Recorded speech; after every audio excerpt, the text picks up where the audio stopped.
एक security company का honour था, जिसकी वजह से वह नकली कैदी बनकर जेलों में घुसता और अपनी काबिलियत से बाहर निकलकर यह प्रूव करता था कि जेल की सिक्योरिटी सिस्टम में सुधार की जरूरत है या नहीं। वह इतनी जेलों से भाग चुका था कि लोग कहने लगे कि यह बंदा किसी भी जेल को एस्केप कर सकता है। एक दिन CIA के लोग उसके पास आए और कहा कि उसे एक बहुत कड़ी और खुफिया जेल में जाना होगा, जिसका नाम या लोकेशन किसी को बताने का आर्डर नहीं था। यह मिशन बहुत खतरनाक था। बावजूद इसके रे मान गया, क्योंकि उसे लाखों डॉलर का यह ऑफर वर्थ हिट लगा। कौन जानता था कि पैसा सच में इंसान से कुछ भी करवा सकता है। उन्होंने रे को एक नई पहचान और एक सीक्रेट एग्जिट कोड दिया, जिसका इस्तेमाल वह अगर कुछ गलत हो तो भागने के लिए कर सकता था। जाने से पहले उन्होंने उसके शरीर में एक ट्रैकिंग डिवाइस भी लगाया। जल्दी ही वह दिन आ गया जब उसे जानबूझकर अरेस्ट होना था, लेकिन अचानक कुछ लोगों ने उसे अगवा कर लिया और इलेक्ट्रिक शॉक दे दिया। इससे पहले कि उसे कुछ समझ आता, उन्होंने उसके हाथ से ट्रैकिंग डिवाइस को निकाल दिया और उसे बेहोश कर दिया।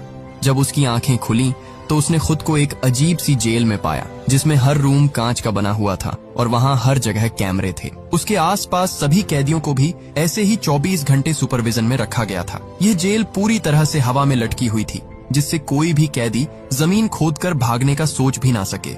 ये देखकर रे को तुरंत समझ आ गया कि वह एक बुरी सिचुएशन में फंस चुका है। वहाँ से जितना जल्दी हो सके निकलने के लिए उसने सीक्रेट कोड बोला, लेकिन जेल का जेलर एक टेढ़े दिमाग का आदमी निकला। उसने बिना कुछ सुने रे को फिर से बंद कर दिया। अब यहाँ ये राज सामने आता है कि जेलर किसी ऐसे आदमी से मिला हुआ था जो रे का दुश्मन था। कुछ देर बाद उसने देखा कि यहाँ के गार्ड्स पूरी तरह से हथियारों से लैस हैं और चेहरे पर काले मास्क लगाकर घूमते हैं, और गार्ड्स की संख्या भी कैदियों से कई ज्यादा थी, जिसकी वजह से उनका जब मन करता वे किसी को भी मारने या पीटने लग जाते। वहीं कैदियों को टॉर्चर करने के लिए एक भयानक कमरा बनाया गया था, जहां अंदर जाते ही तेज रोशनी से आंखें चकाचौंध हो जाती थीं। इसके अलावा वहां का तापमान भी बहुत ज्यादा था, लेकिन इसके बावजूद दर्द को सहते हुए रे जैसे तैसे पूरे कमरे की जांच पड़ताल करने लगा। तभी मुआयना करते हुए उसकी नजर फर्श पर स्टील प्लेट से जुड़ी कील पर पड़ी।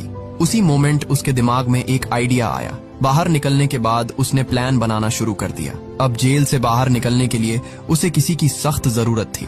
जैसे ही उसने अपनी पहचान बनानी शुरू की, तभी टाइसन नाम का एक आदमी उससे दोस्ती करने आ गया।